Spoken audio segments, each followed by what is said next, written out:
1 Corinthians chapter 10. Warning from history. Brothers and sisters, I want you to know what happened to our ancestors who were with Moses. They were all under the cloud, and they all walked through the sea. They were all baptized into Moses in the cloud and in the sea. They all ate the same spiritual food, and they all drank the same spiritual drink. They drank from that spiritual rock that was with them, and that rock was Christ.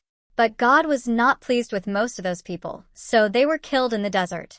And these things that happened are examples for us. These examples should stop us from wanting evil things like those people did. Don't worship idols as some of them did. As the scriptures say, the people sat down to eat and drink, and then got up to have a wild party. We should not commit sexual sins as some of them did. In one day, 23,000 of them died because of their sin. We should not test Christ as some of them did. Because of that, they were killed by snakes. And don't complain as some of them did. Because they complained, they were killed by the angel that destroys. The things that happened to those people are examples. They were written to be warnings for us. We live in the time that all those past histories were pointing to. So anyone who thinks they are standing strong should be careful that they don't fall. The only temptations that you have are the same temptations that all people have. But you can trust God. He will not let you be tempted more than you can bear. But when you are tempted, God will also give you a way to escape that temptation. Then you will be able to endure it.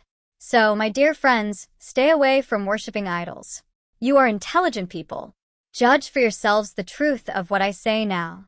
The cup of blessing that we give thanks for is a sharing in the blood sacrifice of Christ, isn't it?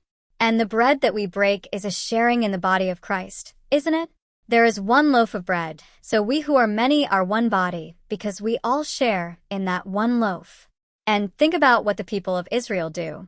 When they eat the sacrifices, they are united by sharing what was offered on the altar. So, am I saying that sacrifices to idols are the same as those Jewish sacrifices? No, because an idol is nothing, and the things offered to idols are worth nothing.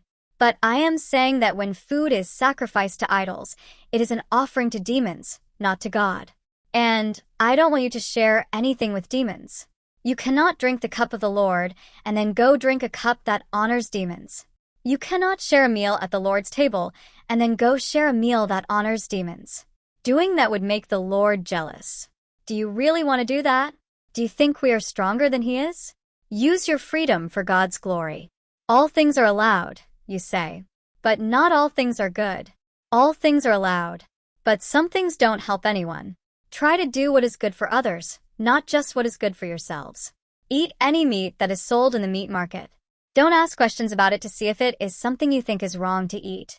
You can eat it because the earth and everything in it belong to the Lord. Someone who is not a believer might invite you to eat with them. If you want to go, then eat anything that is put before you. Don't ask questions to see if it is something you think is wrong to eat. But if someone tells you that food was offered to idols, then don't eat it. That's because some people think it is wrong, and it might cause a problem for the person who told you that. I don't mean that you think it is wrong, but the other person might think it is wrong. That's the only reason not to eat it. My own freedom should not be judged by what another person thinks. I eat the meal with thankfulness. So I don't want to be criticized because of something I thank God for. So if you eat, or if you drink, or if you do anything, do it for the glory of God. Never do anything that might make other people do wrong, Jews, non-Jews, or anyone in God's church. I do the same thing. I try to please everyone in every way. I am not trying to do what is good for me. I am trying to do what is good for the most people, so that they can be saved.